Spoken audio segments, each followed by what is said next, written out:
Hello boys and welcome back. Today we'll be investigating Liminal Land. Though this series has stopped making videos, I assure you there's a ton of content to look at here. Liminal Land takes a very unique approach to the whole idea of liminal spaces and that kind of backroom storytelling. Liminal Land is an amusement park in the southwest corner of New Mexico. But after a series of missing person cases associated with the park, the New Mexico State Police has decided to start an investigation into it. The first few videos provide the original mystery, with the first video playing the national anthem, showing a bunch of missing persons with a number to call, and the second video being an actual company training tape by Liminal Land themselves, with the goal of being able to spot someone not satisfied with their visit to Liminal Land. The biggest theme of this entire channel is the idea of never wanting to leave, the idea of simulating utopia to the point where people are so satisfied with their stay that instead of going back to their own house, make this place their new home.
One of the most common and effective ways analog horror portrays its horror is through this kind of bodily terror and the dismemberment of the human face. And Liminal Land is no different, by showing some of these missing people's dead bodies that have been contorted in a way that isn't human. But these are the ones that have been found. If anything, these are the people who got lucky, because in the next video, Welcome Home, we see what really happens behind closed doors.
This is by far the most technically impressive video on the channel, and takes the perspective of another training video, but has recovered some found footage from someone doing exactly what home tells them not to do.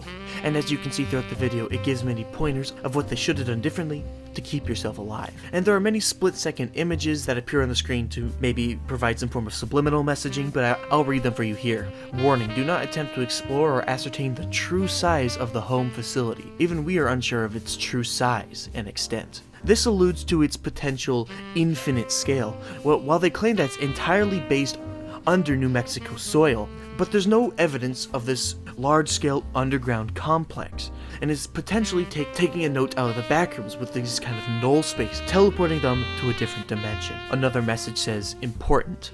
Routinely and securely remove any and all doors, windows, or thresholds that can potentially lead to an exit from the home area. This actually explains quite a bit. While this liminal space, this home area, wasn't entirely created by this organization, they certainly have weaponized it to keep people inside it as long as they can. Finally, the training course provides some very interesting information.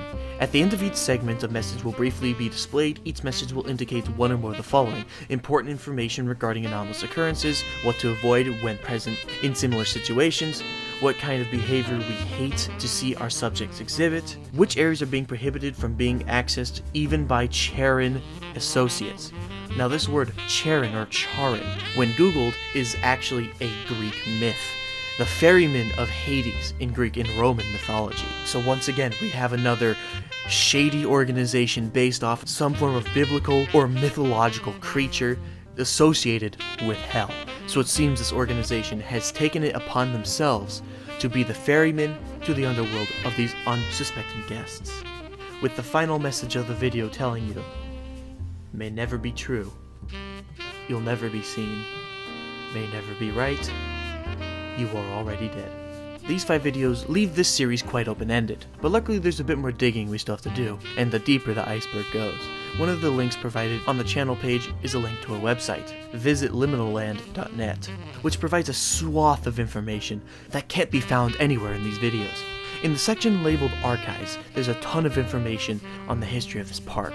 One page of note is a memorandum of understanding about someone who I assume is associated with the park in some way, because they're writing this official witness statement to the park, basically warning the company, saying that officers are investigating Liminal Land for some form of cause for these missing people. And it seems that the officers may be catching on to the malicious intent of the park, because this witness talks about an officer who attempted to break the constitutional rights of the park's private property in order to investigate further, lying to the park saying that he just got lost and was forced to leave the premises. But it seems the officer getting lost isn't too far-fetched, because in another article we see kind of the original vision for Liminal Land and this home project. Under the title, The Rooms That Started It All, it was originally planned to be the largest escape room ever imagined, quoting that the most exciting parts of an escape room is the idea of getting lost in that sense of adventure and intrigue and danger. But in this case, it was genuinely dangerous, and potentially by design, because the last paragraph says, unwilling to settle for the monotony of the tired current day escape rooms, Dr. Schlittenberg used his advanced knowledge of the human mind to push and eventually shatter the boundaries of what many believe possible for a theme park attraction, crafting an experience that can only be described as Liminal Land's crown jewel. Ever since this place was first discovered, its main goal was to keep people trapped in it, even telling them to their faces that they are trapping themselves. That's the whole idea of an escape room to begin with. But it seems that the revolutionary mind of Dr. Schlittenberg has gotten on the nerves of some of the Charon employees, including one Jason Franklin, a maintenance team lead, who is writing to a David saying that Dr. S is getting seriously out of hand. Not only is he not able to find people to work this extremely dangerous and grotesque job, the home project itself has become a mess, with the people who've decided to live there forever leaving their trash around, forcing the employees to clean up after them. But towards the end, he talks about hearing something akin to a child's scream. This blood-curdling, disturbing scream that he can only describe as a blank. Apparently Franklin and this David already have a name for whatever the hell lurks these halls. And this isn't the only information that we can find on this Dr. Schlittenberg. The first publication that mentions the Doctor is in a copy of Science News from 1959, which talks about his research into the world of cortical activation, the stimulation of the cortex, and specifically using compression to induce laughter. Seems to have been applied at the laugh track. Many of the images show these distorted faces, all with their mouths open, which we now know they're being forced to laugh. But in the actual data results, the effects on a human being shows damage to the diaphragm, but according to this website, it's not currently known if any writers have ever experienced damage to their bodies while writing the laugh track. And another thing of interest that before it was Liminal Land, it was known as Lake Valley Observations, which was an energy plant focused on clean energy which provided power across the country. And this underground housing development would be repurposed for the home project eventually. But it's very peculiar because Lake Valley itself is a very small town, much smaller than the population of Liminal Land and even this energy company, with the latest reports showing that over 7,000 people worked at this company at its peak, which explains why this housing development was created in the first place. It was to house over 7,000 employees. And something very interesting to look at is this thing called the hub, the main energy sector of Lake Valley Observations. Due to its constant reactions, entering that room would cause someone to die within the hour, assuming by some form of radiation poisoning. The hub would eventually become retrofitted for the final floor of Subliminal Land, which I assume to be another extremely dangerous ride that we see in Liminal Land itself. But somehow this energy hub isn't the crown jewel of Liminal Land, it's this home sector, which now houses more than just its visitors.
While the fourth video, Home, is definitely more technically impressive and more visually interesting, the final video of this series, Mommy's Friend, is by far the most unnerving. Now, the mother in this story seems to be under some form of spell or mind control, and now that we know that this Dr. S has been experimenting with brain stimulation, it is possible that a form of mind control exists. But this video, Mommy's Friend, doesn't dive into the technical aspects of this, but definitely more into the spiritual aspect of this, with the illustrations of the little girl who went missing depicting their original experience at Liminal Land, ending with the shadowy, dark, goat-like drawing. Now, this kind of personification of a goat man has been pretty popular in modern culture with depicting Satan or the devil, and isn't the only time that this goat-like figure is mentioned in this series. There's an actual merch page where you can purchase a sweatshirt or a t-shirt with Liminal Land, Archive Committee, and all of this stuff, with a bunch of different designs to actually wear.